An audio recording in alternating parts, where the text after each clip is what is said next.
Mari belajar bersama.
Nah, jadi saya di sini akan menjelaskan apa itu pengertian dari UMKM. UMKM itu adalah usaha mikro kecil, menengah, yang bentuknya kegiatan ekonomi rakyat yang berskala kecil dengan kriteria berdasarkan kekayaan bersih, hasil penjualan tahunan, serta kepemilikan sebagaimana diatur dalam undang-undang. Nah, UMKM juga berperan penting dalam perekonomian Indonesia karena mampu menyerap tenaga kerja dan meningkatkan kualitas ekonomi masyarakat. Nah, jenis UMKM ada 6. Yang pertama, usaha kuliner seperti restoran. Yang kedua, usaha fashion seperti butik. Yang ketiga, usaha pertanian. Yang keempat, usaha elektronik. Yang kelima, usaha furniture. Dan yang keenam, usaha bidang jasa. Nah, di sini saya akan membahas tentang skala aset, skala modal, dan penjualan per tahun. Sebelum perubahan peraturan, batasan aset untuk usaha mikro adalah maksimal 50 juta, usaha kecil antara 50 juta hingga 15 juta, dan usaha menengah antara 500 juta hingga 1 miliar. Namun, setelah peraturan perundangan nomor 7 tahun 2021, batasnya ini diubah menjadi kriteria modal. Kini usaha mikro memiliki modal maksimal 1 miliar, usaha kecil antara 1 miliar hingga 5 miliar, dan usaha menengah antara 5 miliar hingga 10 miliar. Perubahan ini bertujuan untuk mencerminkan kondisi ekonomi yang lebih realistis bagi pelaku UMKM. Nah, penjualan tahunan merupakan indikator penting dalam mengukur kinerja penjualan per tahun. Penjualan per tahun ini merupakan indikator dalam mengukur kinerja UMKM. Yang pertama itu adalah usaha mikro, yang dimana hasil penjualan tahunan maksimal mencapai 2 miliar. Yang kedua adalah usaha kecil, hasil penjualan tahunan berkisar antara lebih dari 2 miliar hingga sampai 15 miliar. Nah, usaha menengah, hasil penjualan tahunan lebih dari 15 miliar hingga maksimal 50 miliar. Nah, dasar hukum terkait kriteria UMKM meliputi yang pertama Undang-Undang Nomor 20 Tahun 2008 tentang usaha mikro, kecil, dan menengah. Yang kedua, Peraturan Pemerintah Nomor 7 Tahun 2021 tentang kemudahan, pelindungan, dan pemberdayaan koperasi dan usaha mikro, kecil, dan menengah. Yang ketiga adalah Undang-Undang Nomor 11 Tahun 2020 tentang Cipta Kerja. Jadi, pengertian manajemen risiko adalah suatu proses mengidentifikasi, analisis, dan mengendalikan risiko dalam suatu organisasi. Risiko ini juga dapat berupa ancaman seperti kesalahan manajemen, ketidakpastian finansial, dan bencana alam dan kecelakaan. Jadi, setelah kita mengetahui apa itu pengertian dari manajemen risiko, kita akan membahas ke jenis-jenis risikonya. Secara umum, jenis-jenis risiko ini itu ada 10, namun saya di sini hanya ambil 4 poin saja. Yang pertama itu ada risiko operasional.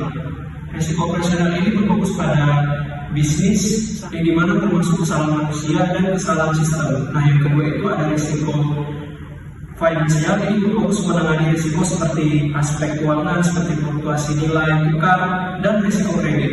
Nah, yang ketiga itu ada risiko pasar, ini berfokus menangani risiko terkait kondisi perubahan pasar dan ekonomi seperti perubahan harga dan resesi. Nah, yang keempat itu ada risiko lingkungan. Ini berfokus menangani risiko yang berkaitan dengan dampak lingkungan dan kegiatan organisasi seperti pencemaran dan ancaman. Metode penanganan manajemen risiko ada ada 5. Yang pertama, menghindarkan. Yang kedua, menurunkan. Yang ketiga, menahan. Yang keempat, membagi. Dan yang kelima, mengalihkan, itu memakai asuransi. Apa sih rencana mitigasi itu? Nah, rencana mitigasi adalah strategi untuk mengurangi dampak bencana, baik bencana alam, bencana teknologi, atau bencana yang disebabkan oleh manusia. Rencana ini dibuat untuk meminimalkan resiko bencana sehingga dapat mengurangi korban dan kerusakan harta benda.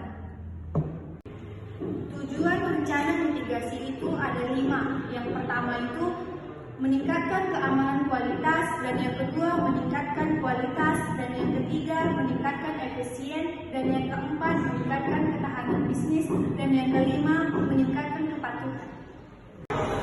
Di sini saya membahas di kasus tentang restoran Mie Gacuan. Mie Gacuan pertama kali dibuka pada tahun 2016 di Surabaya, Jawa Timur. Restoran ini didirikan dengan tujuan menyajikan mie dengan rasa pedas yang khas dan menyenangkan dengan harga yang terjangkau.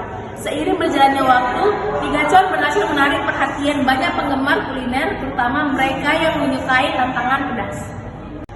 Kesuksesan Mie Gacuan didorong oleh menu andalan mie pedas dengan berbagai level kepedasan yang bisa disesuaikan dengan selera pelanggan.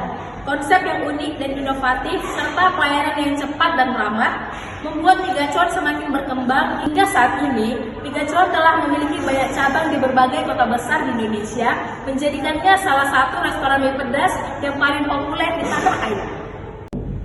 Nah, di sini saya akan membahas skala aset, skala modal, dan penjualan per tahun restoran Mie Gacuan. Restoran Mie Gacuan, meskipun berada dalam kategori UMKM, memiliki skala operasional yang relatif besar jika dibandingkan dengan UMKM lainnya di sektor kuliner.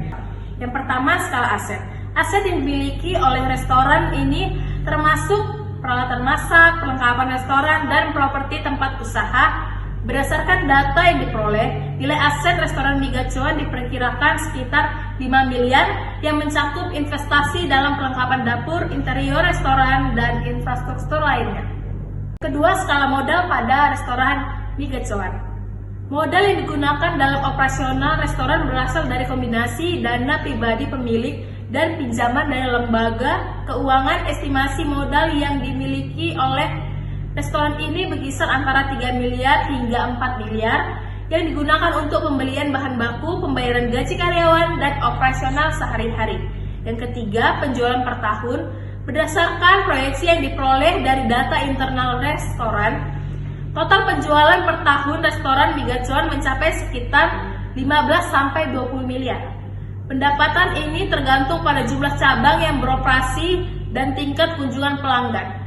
Penurunan penjualan terjadi pada periode tertentu, terutama selama masa pembatasan sosial akibat pandemi. Nah, di sini kita akan mengidentifikasi risiko utama pada Mie Gacuan. Pasokan bahan baku dan kualitas pelayanan. Dan yang kedua itu risiko keuangan. Fluktuatif harga bahan baku dan tantangan modal kerja. Dan yang ketiga itu risiko pasar. Perubahan selera konsumen dan persaingan meningkat. Dan yang keempat itu risiko lingkungan, yang dimana terjadi bencana alam.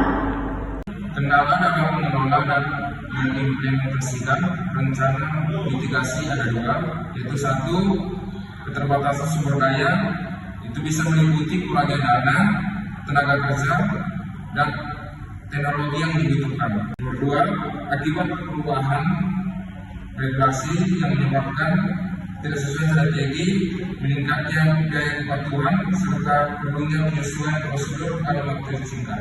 Nah, kendala ini dapat menyebabkan pelaksanaan strategi mitigasi menjadi lambat atau tidak optimal. Nah, dapat disimpulkan bahwa berdasarkan hasil analisis yang telah dilakukan, dapat disimpulkan bahwa restoran Mie Gacuan menghadapi berbagai risiko yang berpotensi mengganggu kelangsungan usaha, baik itu yang bersifat internal seperti risiko operasional dan tenaga kerja, maupun eksternal seperti perubahan tren pasar dan regulasi pemerintah.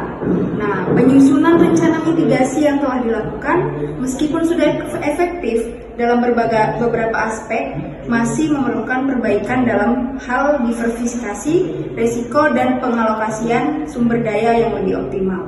Restoran ini telah berusaha untuk menghadapi risiko dengan langkah mitigasi yang cukup baik. Namun, masih banyak ada beberapa kendala di dalam restoran tersebut.